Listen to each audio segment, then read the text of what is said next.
Good morning students. आज हम plus two में प्रश्न करते हैं। प्राथमिक सहायता का अर्थ स्पष्ट कीजिए। एक अच्छे प्राथमिक सहायक के गुणों की व्याख्या कीजिए। प्राथमिक सहायता का अर्थ एवं परिभाषा। प्राथमिक सहायता क्या है, इसके बारे में प्रत्येक व्यक्ति के जीवन व कार्य का संबंध उसके वातावरण से होता है। प्रत्येक व्यक्ति के जीवन व उस कार्य का संबंध उसके वातावरण से होता है।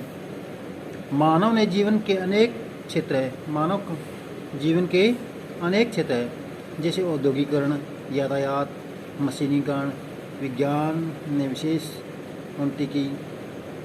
इसी कारण इस युग को अब अंतरिक्ष युग या इलेक्ट्रॉनिक्स युग कहा जाने लगा है।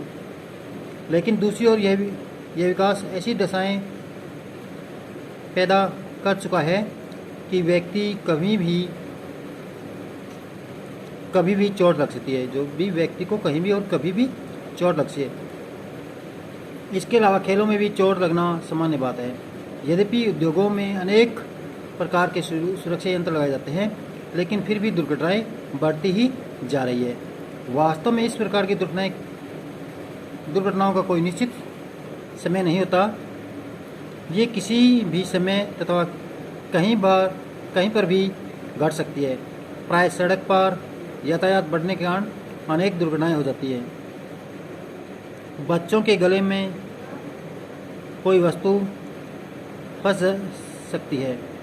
घरों में स्त्रियां खाना बनाते समय जल सकती है। प्रेस करते समय बिजली का झटका लग सकता है। कोई पानी में डूब सकता है तो किसी को सांप काट सकता है। कई बार जीवन तंग आकर व्यक्ति विष खा लेता है। इस प्रकार हम देखते हैं कि व्यक्ति दैनिक जीवन की दुर्घटनाओं में घिरा रहता है। दुर्घटना होने के समय आवश्यक नहीं कि डॉक्टर पास में हो। ऐसे समय घायल को तत्काल प्राथमिक सहायता की आवश्यकता होती है। अतः प्राथमिक सहायता वह सहायता होती है जो डॉक्टर के पहुंचने से पहले घायल व्यक्ति को दी जाती है। प्राथमिक सहायता क्या होती है? वह सहायता होती है जो डॉक्टर के पहुंचने से पहले घायल व्यक्ति को दी जाती है। वह सहायता क्या कहलाती है? प्राथमिक सहायता कहलाती है।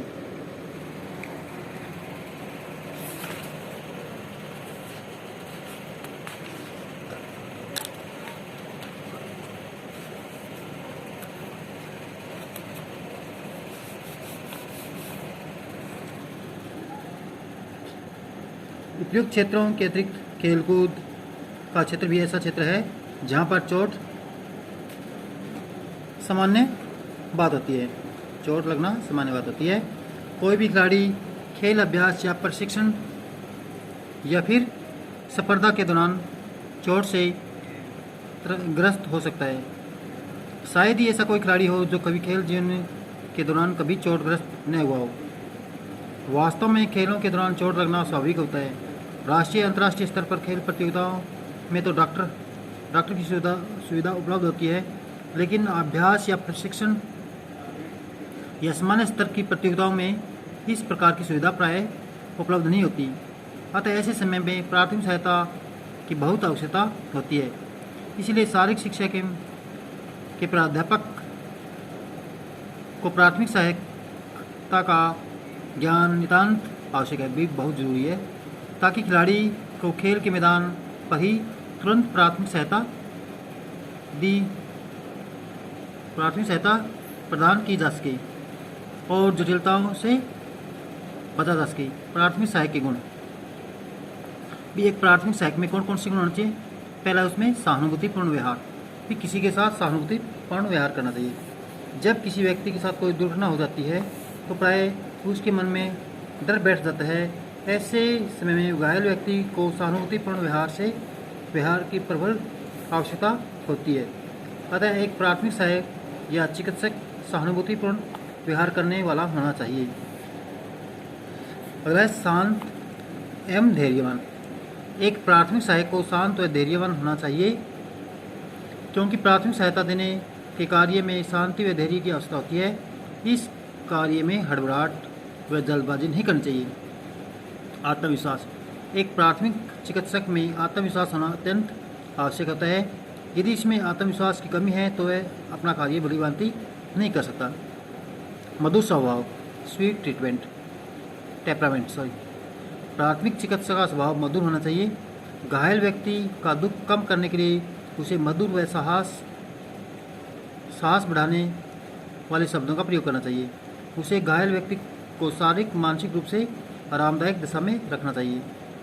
बुद्धिमान, प्राथमिक सहायक चिकित्सक बुद्धिमान होना चाहिए ताकि वह घायल व्यक्ति को दशा को आसानी पूर्वक तुरंत समझ ले।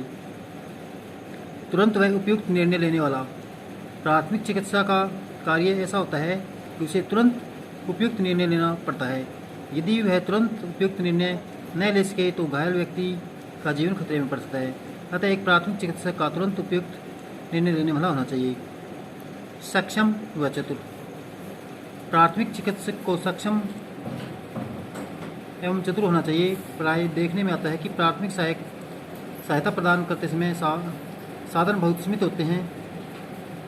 अतः ऐसे समय में पर केवल सक्षम व चतुर प्राथमिक चिकित्सक ही आपातकाल की स्थिति में कुछ न कुछ साधन उपलब्ध कर सकता है। कुशल, एक प्राथमिक चिकित्सक को अपने क्षेत्र में कुशल व प्रवीण होना चाहिए। उसको यह भली भांति पता होना चाहिए कि पहले किन बातों पर ध्यान देना चाहिए। उदाहरण के लिए इसे सबसे पहले ABC का ध्यान देना चाहिए, अर्थात एयरवेज, ब्रीथिंग, सर्कुलेशन का ध्यान देना चाहिए। इसे प्रत्येक स्थिति निपटने से तुरंत कुशल होना चाहिए, प्रत्येक स्थिति में निपटने में कुशल होना चाहिए। तत्काल निदान करने वाला, प्राथमिक चिकित्सा का तुरंत निदान करने वाला होना चाहिए, अर्थात इसे तुरंत घायल व्यक्ति को निदान करने के लिए योग्य होना चाहिए। इससे दर्द कम करने के लिए आवश्यक उपचार करना चाहिए तथा चोट के प्रभाव को कम करना चाहिए। इसे चोट या रोग का निदान करने में अधिक समय नहीं लगवाना चाहिए। अनुशासन, अनुशासित, प्राथमिक चिकित्सक है अनुशासित होना चाहिए। उसे सीमाओं में रहकर प्राथमिक सहायता तुरंत करनी चाहिए। भीड़ को दूर रखने का प्रयत्न करना चाहिए। उसे डॉक्टर का कार्य स्वयं अपने हाथों में नहीं लेना चाहिए। Thanks for listening, have a good day.